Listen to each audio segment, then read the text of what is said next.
Welcome to the Dirt Court Jesters podcast, your home for dirt track racing across the country and right here in the Ohio Valley. In episode 21, Jacob Allen is back again. It's a new day in the run for the rabbit. I hope you guys are ready to get dirty.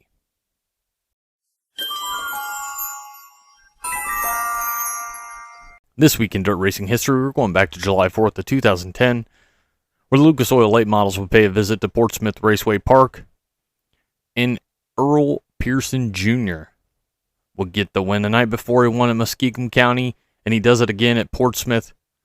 Earl Pearson Jr. gets the win. Scott Bloomquist in second, and Ray Cook would round out the podium.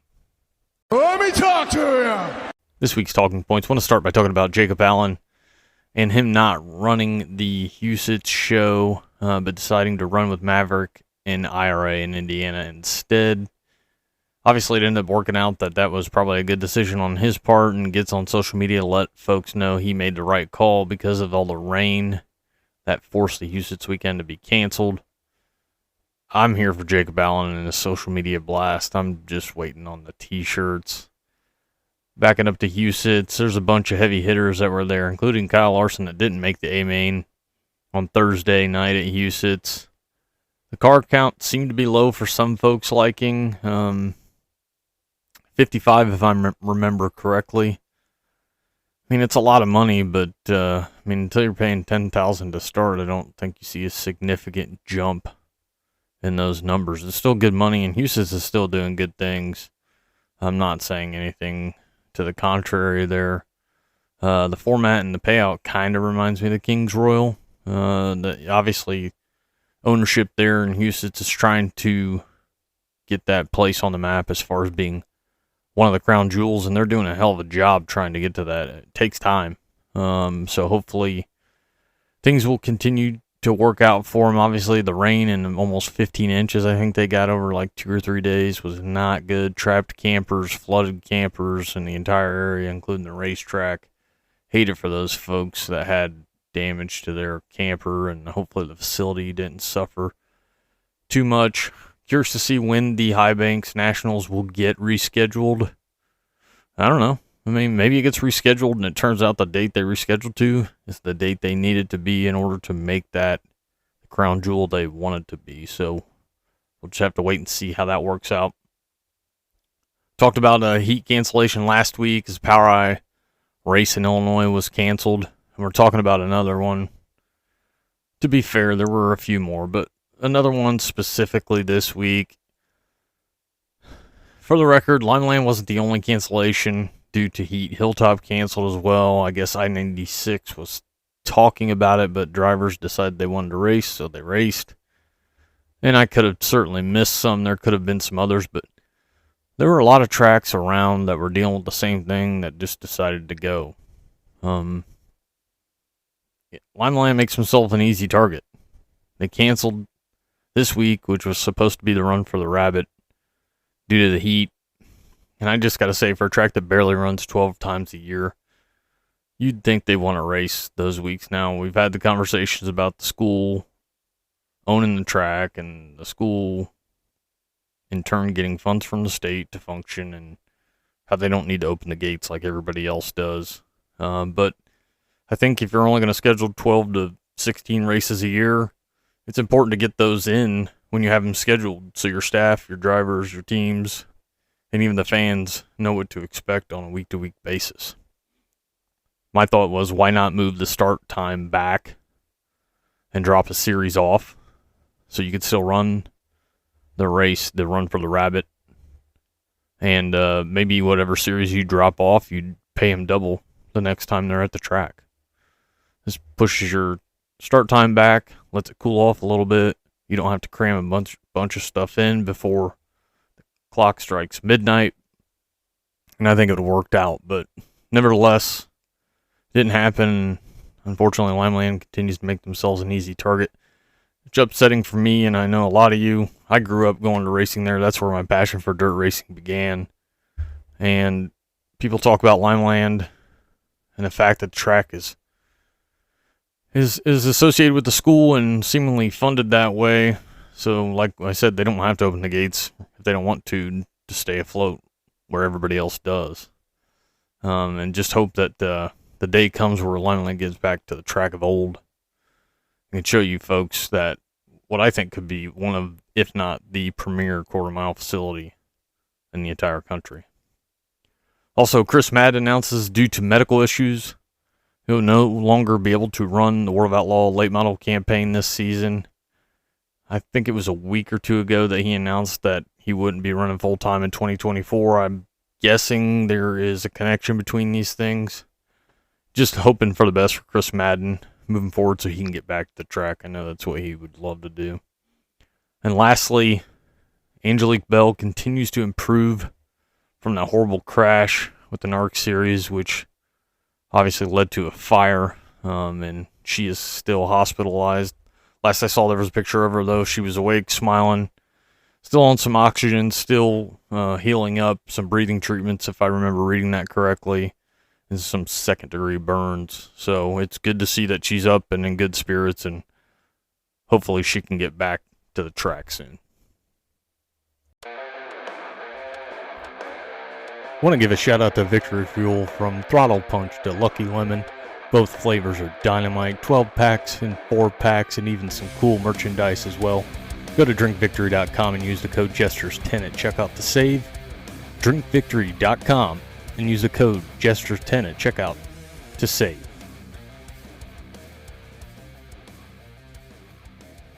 Acknowledge me. This week's race year recap. I want to start out with June 18th at Davenport Speedway for the Summer Nationals, where Tyler Erb would get the win. Kyle Blight would finish in second, and Garrett Smith in third. Tyler Erb winning a Summer National race will become a theme here. June 19th, Adams County, Summer Nationals. Max McLaughlin gets the win. Jason Fager in second, and Clayton Stuckey in third. Houston's had the World of Outlaw Sprint Cars, where Tyler Courtney, Sunshine, would get the win. Ryan Timms in second, and Aaron Reitzel in third. June 20th, Spoon River for the Summer Nationals. Tyler Erb leads the first 26 laps of 30 until Jason Fager gets a run, slides him in 3 and 4. I think Erb could have slowed down. He didn't. Ran into the back of Fager and spins out. Ryan Unziker would get the win because when the caution flew, Unziker was ahead of Fager, and he didn't look back for the last 4 laps. Ryan Unziker with the win, Jason Fager in second, and Tanner English in third. Thunderhill had the World of Outlaw late models, back and forth between Brandon Shepard and Cade Dillard for multiple laps before Brandon Shepard makes a pass on the bottom and gets the win. Brandon Shepard with the win, Cade Dillard in second, and Brett Larson in third. Lernerville Lucas Oil late models, they had a Group A and a Group B feature. In Group A, Ricky Thornton Jr. gets the win. Another guy that just keeps putting him up there. Mike Muller in second, and Garrett Alberson in third. In Group B, you guys know him, Superman Jonathan Davenport with the win. Chubb Frank gets second, and Drake Troutman in third. Lincoln Park had 55 cars for the IRA Maverick. Mayhem and Emerson Axum gets the win. The kid's showing he could drive the wing car. Ayrton Jeniton in second, and Chris Wyndham in third. Man, these non-wing guys come over to the wings showing what they can do. Bravo, boys. Skagit in the NARC Super Dirt Cup. Zeb Wise from 12th to the win. Justin Sanders from 11th to 2nd, and Tanner Holmes from 10th to 3rd. Bravo, fellas. Way to get up front. Huset's was going to have the World of Outlaw Sprint Cars, but we know they didn't get rained out. They got flooded out. June 21st, Attica. AFCS 410s. Cap Henry with the win. Casey Genderzak in second, and Cale Thomas in third. Late models there as well. Rusty Schlink with the win. Mike Boras in second, and Kyle Moore in third. AFCS 305s as well. Jamie Miller gets the win. Jimmy McGrath Jr. in second, and Dustin Shroop in third. The Brownstown Bull Ring and the Summer Nationals. And Tyler Erb gets redemption from the night before. Tyler Erb with the win. Ryan Unzicker from 11th to 2nd, and Tanner English would round out the podium. UMP Mods also there. And Tyler Nicely with the win. Trevor Neville in 2nd, and Mike McKinney in 3rd. Circle City had Boss. And Zach Pretorius would get the win. Nick Bilby in 2nd, and Luke Hall in 3rd. UMP Mods were also there. And Braden Watson gets the win. Derek Groomer in 2nd, and Derek Loesch in 3rd. Bloomington had the IRA Maverick Mayhem, and 47 cars showed up where Jacob Allen would get the win. Jacob Allen gets the win. There he is again, Emerson Axum in 2nd, and hey, Chris Wyndham in 3rd. IMCA Race Savers also there. Carson Dillon would get the win. Andy Bradley in 2nd. Bradley Sterrett in 3rd. Buckshot Speedway, USCS, where Derek Hagar would get the win. Ronnie Howard in 2nd, and Brandon Gruball in 3rd. Madison International Speedway, USAC Silver Crown. Dakota Armstrong gets his first Silver Crown win. Congratulations, Dakota Armstrong. Bobby Santos with the strong 2nd, and Justin Grant in 3rd. CJ Leary ends Cody Swanson's streak. 300 straight Silver Crown laps led. Swanson appeared to have some kind of mechanical issue, dropped back to 11th. Moeller would have late models, and Kirk Phillips gets the win. Mike Hildebrand in 2nd, Joe Brewer in 3rd. Also UMP Modifieds there. Jimmy Lennox Jr. with the win. Dave Pinkerton in 2nd, and JP Roberts Jr. in 3rd. Hilltop had a heat cancellation. Jackson County Speedway finally gets to roll. Steel Block late models, and Corey Delancey with the win. William Rose in 2nd, and Jeremy Blake in 3rd. Sport Mods also there. Landon Barker gets the win. Kevin Wills in 2nd, and Davey Akers in 3rd. We'll talk about it a little bit later, but Jackson County and Atomic worked together for the Sport Mods to try and give somebody an extra $500. Would Landon Barker do it? We'll find out in a little bit. Limeland had a heat cancellation. Ohio Valley Speedway and the Pete Smith Larry McPeak Memorial for the OVSCA. Logan McCandless gets the win. Chris Myers in 2nd, and Wayne McPeak in 3rd. Ricky Peterson with a nice 5th there at Ohio Valley Speedway. Ponderosa, the World of Outlaw late models. Brandon Shepard gets the win. Bobby Pierce in 2nd, and Zach Dome in 3rd. Lancaster Motor Speedway with Hunt the Front. Jeff Smith would get the win. Zach Mitchell from 11th to 2nd, and Ross Bales from 12th to 3rd.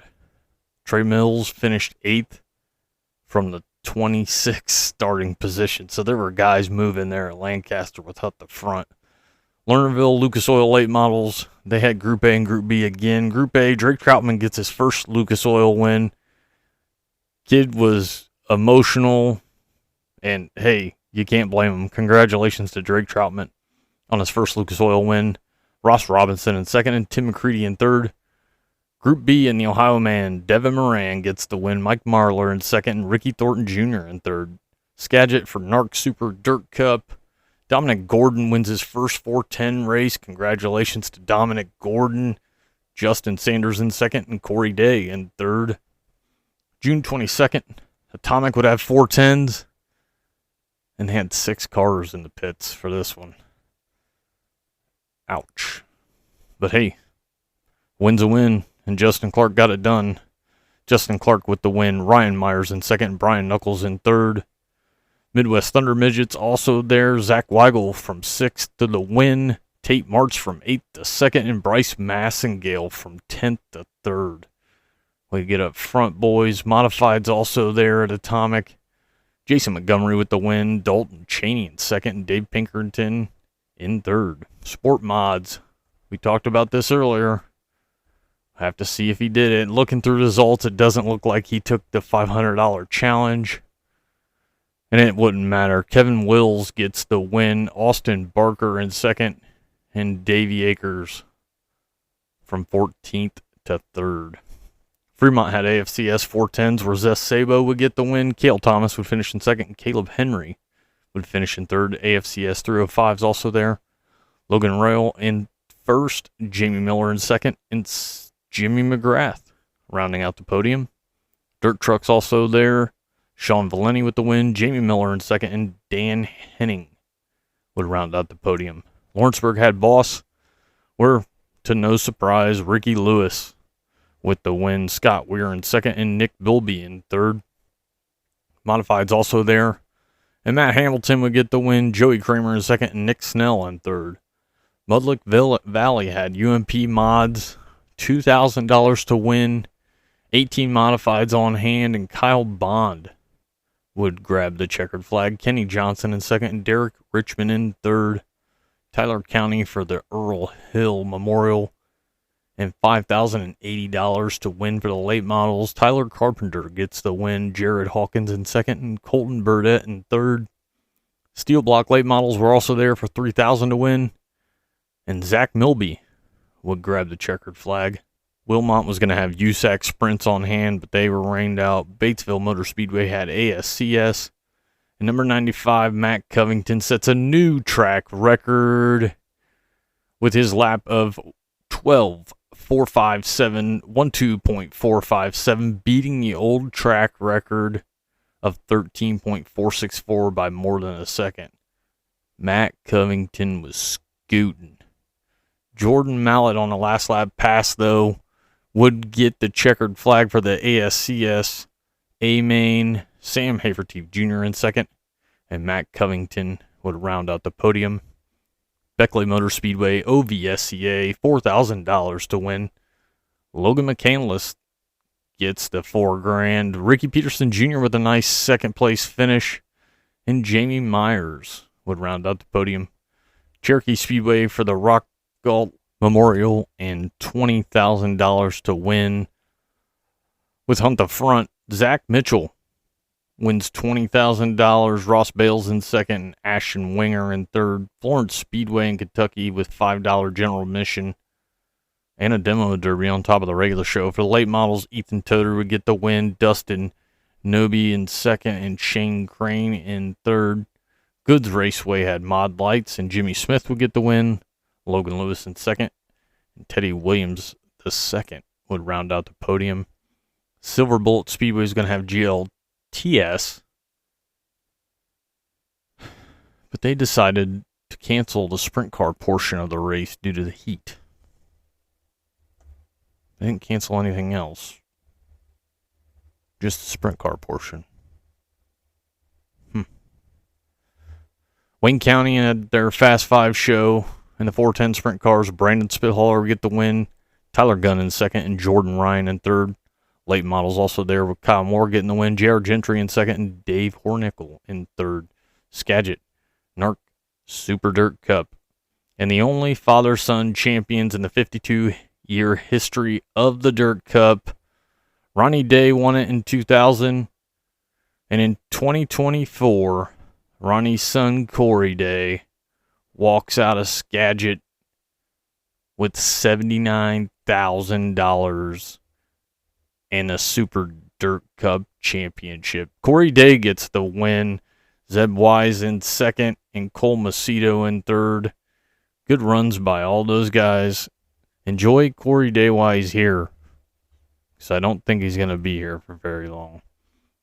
Lernerville had the Firecracker 100, Lucas Oil late models, and $50,000 to win. And Ricky Thornton Jr. by over 12 seconds gets the win. Devin ran from 16th to 2nd, and Mike Marlar would round out the podium. Hobstadt for the IRA Maverick Mayhem. I know the Dirt Track and Rib Rack guys had to be there. 51 cars on hand. And Tyler Courtney would get the win. Emerson Axum in second, and Carson Short in third. Federated Auto Parts I-55 for the Summer Nationals. Tyler Erb just keeps dominating. Tyler Erb gets the win. Jason Fager with a nice run again finishes in second, and Garrett Smith in third.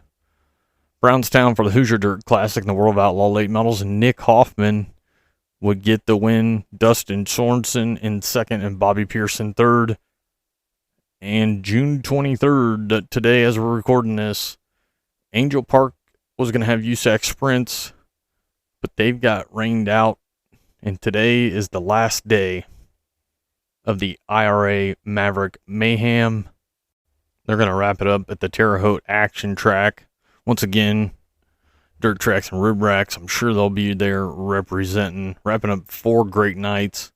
And I'm going to guess they're going to break 50 again tonight. So giving them a car count of over 50 for 4 nights, definitely something to build on for IRA and Maverick. I wonder if this is something they were trying to test out to see how well it would be received in Indiana. Maybe they extend it next year. I know they had 4 days this year. I think 6 is certainly possible. Once you start running more than that, you start hitting certain weekdays, your car counts may be difficult, but it'll be interesting to see how the IRA and Maverick Mayhem continues into 2025.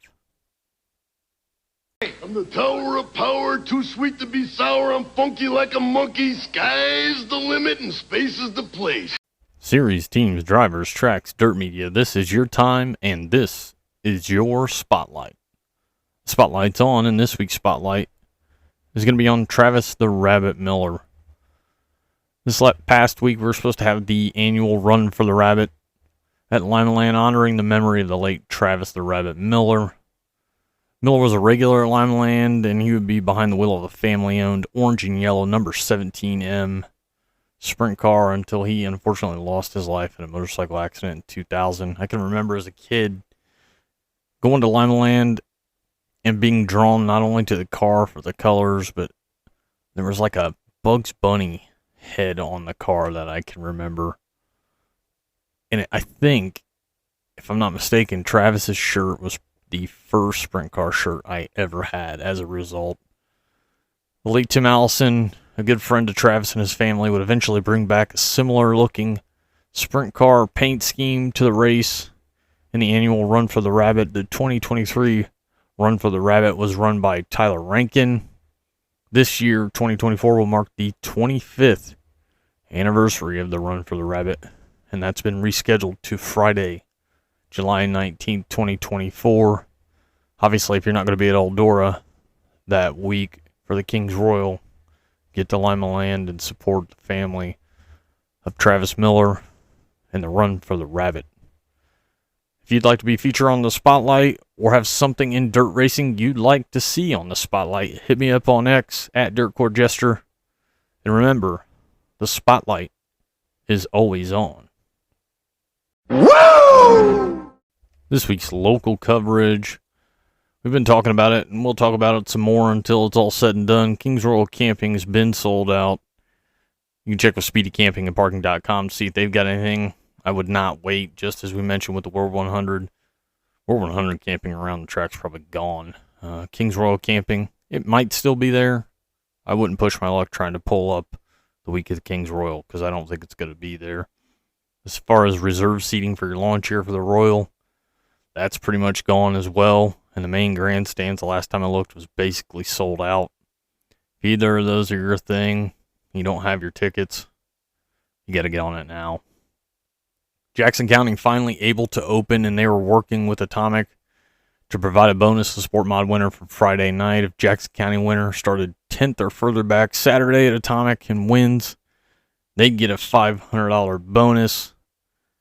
And they started up further, they could choose to start from 10th for a chance at the $500 bonus. Landon Barker would win Friday night at Jackson County, but from what I saw, he started a little further up. I want to say he started 5th or 6th, I believe, and he did not take the challenge. He did not drop back to 10th, and he didn't end up getting the victory there at Atomic either, so it worked out for him. But glad to see Jackson County Speedway back up, and also Jackson County and Atomic working together. Anytime track can work together, we've talked about this, it's a win for everybody.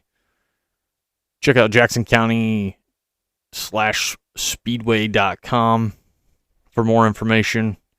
And finally, Millstream's looking for concession stand help for the races on August 25th and October 6th. You can go to Millstream's Facebook page for more information on this. I drank a beer. I drank another beer. 3 beers. 4 beers. Oh no. Wrapping up this week's episode with racing to come. June 24th through the 29th is going to be Indiana Micro Week.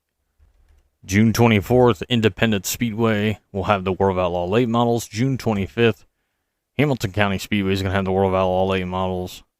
Springfield Raceway is going to have the Summer Nationals. June 26th, Lake Ozark Speedway is going to have High Limit.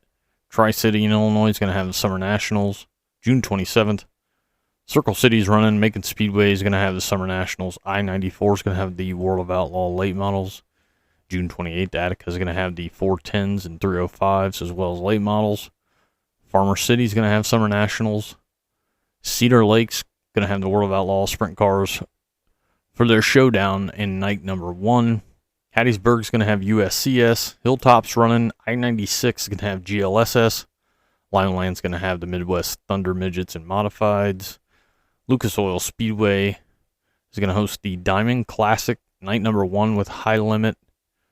Moeller's going to have the Dwayne Ragland Memorial and $2,500 for UMP Modifieds as well as late models. Ohio Valley Speedway is going to have their mid-season championship. Raceway 7 is going to have Rush late models and UMP Modifieds. River City with World of Outlaw late models. Tulsa Speedway is going to have ASCS. Mason Speedway is going to have USAC Sprints for night number 1. June 29th, Atomic's going to have the Valvoline American Ironman late models. Fremont's going to have Fast, as well as 305s and Midwest Thunder Midgets. Highland Speedway is going to have the Summer Nationals. Lawrenceburg, IMCA Race Savers, Modifieds and Stocks. Norman County Raceway, World of Outlaw late models. Pittsburgh, PA Speedway with Boss. Tyler County and late models. Cedar Lake and the World of Outlaw sprint cars for their showdown in night number 2. Crystal Motor Speedway is going to have GLSS. Florence Speedway in Kentucky with late models and $5,000 to win. Goods Raceways running. Lucas Oil Speedway and a Diamond Classic night number 2 with High Limit. Mud Lake Valley is going to have OVSCA. Late models and modifieds. Riverside International Speedway is going to have USCS. Tulsa Speedway is going to have ASCS. Wayne County is going to have their Fast 5. Macon Speedway is going to have USAC Sprints for their second night. And June 30th, Red Hill Raceway is going to have the Summer Nationals. That wraps up this week's episode. We'll just have to keep moving to the front, one lap at a time. Goodbye. Mwah, and good night, bang. Thanks for listening to the Dirt Court Jesters podcast. Give us a like, give us a follow, give us a shout out. Let your friends know on X and YouTube as well at Dirt Court Jester. And we hope to see you guys at the track.